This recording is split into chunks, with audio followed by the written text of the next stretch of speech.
The Duterte administration sends a record 7,000 troops to crush the Abu Sayyaf rebels in Sulu. This is part of the so-called unrelenting focused military operations of the armed forces. For the country's biggest business groups, though, an all-out war is the only solution to the problem.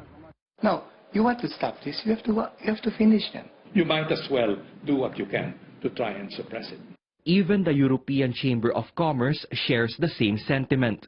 They believe this will help attract more foreign investments in the south, especially in Basilan, Sulu, and Tawi-Tawi.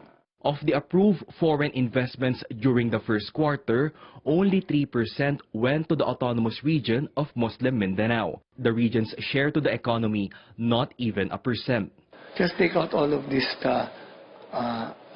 so-called Abu Sayyaf and all of these terrorists and all kidnapping, that place will boom. Philippine Chamber of Commerce and Industry President Donald D. says businesses want concrete solutions.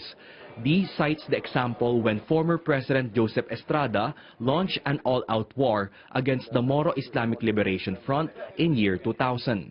Pero tama siya eh. When he not only bombed, he took over the Abu Bakar. O sige, pag na-clean up po na, papasok na kami. There was a commitment pa nga eh. They believe more industries will develop, such as agriculture, fishing, and minerals. The armed forces, meanwhile, says they're doing all the best they can to contain the rebels. For now, we're using unrelenting focused military operations as our terminology, without using that word so as not to link it to any connotations of martial law. It's now up to President Rodrigo Duterte whether he will scale up the government's efforts in the coming days.